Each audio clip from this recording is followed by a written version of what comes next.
Últimamente al leer los comentarios en mis videos me he dado cuenta que no hay una sola vez en la que no haya gente que escriba cosas como estas. Otro tonto que cree en Jesús. Es el siglo XXI y aún hay gente que cree en cuentos de hadas. La Biblia está llena de fantasías. Jesús nunca existió. Algo que siempre he creído es que nuestras declaraciones deben de tener un fundamento. Algo que las sostenga o que apruebe su veracidad. En respuesta a sus comentarios, aquí les va. Para empezar, la Biblia no es un solo libro, sino un compendio de libros y cartas escritas por diferentes autores en diferentes años. Y el Nuevo Testamento es una compilación de 27 diferentes documentos escritos por diferentes autores y todos ellos hablan de Jesús. Además, la Biblia es la obra de literatura antigua más aceptada como digna de confianza por historiadores eruditos en el tema. Y esto es porque la cantidad de manuscritos antiguos que existen de ella sobrepasan por mucho a las de cualquier otro documento o texto antiguo. Pero por un momento dejaré a un lado la Biblia en este argumento porque sé que hay mucha gente que no la considera como documentación histórica. Y esta es la gente que usualmente me pregunta: ¿cómo puedes probarme sin la Biblia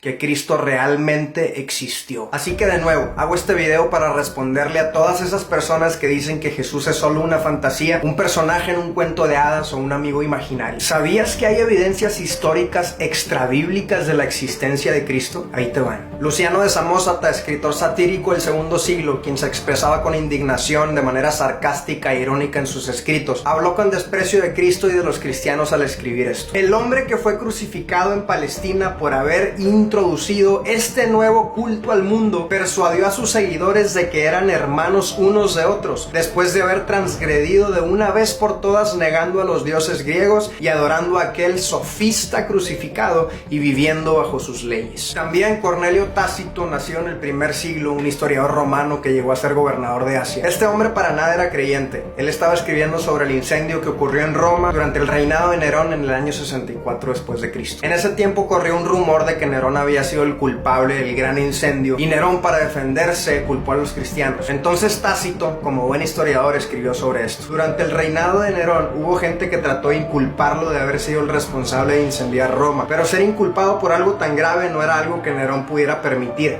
así que su escape fue inculpar falsamente a las personas llamadas cristianas para después castigarlas y torturarlas por un delito que no cometieron. En otro de sus escritos, Tácito hizo referencia a la muerte de Cristo en una cruz y mencionó que sus seguidores eran llamados cristianos en su honor. Otro más, Flavio Josefo, que nació en el 37 del primer siglo, fue un historiador judío que llegó a ser parte del grupo de los fariseos a los 19 años. Él escribió algo muy interesante y dice así: había alrededor de ese tiempo un hombre llamado Jesús, si es que es lícito llamarlo hombre, pues era un hacedor de maravillas, un maestro tal que los hombres recibían con agrado la verdad que les enseñaba. Mucha gente de entre los judíos y de las demás naciones se hicieron sus discípulos. Para muchos él era el Cristo y Pilato le condenó a ser crucificado. Los que habían llegado a ser sus discípulos no abandonaron su discipulado y él se volvió a aparecer vivo ante ellos al tercer día. La tribu de cristianos, llamados de ese modo por causa de él, no ha sido extinguida hasta hoy. Otros historiadores como Cayo Suetonio, Tertuliano, Justino Mártir, Talo y muchos más escribieron de Jesús. Pero creo que el punto ya es evidente. Aquellos que dicen que Jesús es una fábula, un cuento de hadas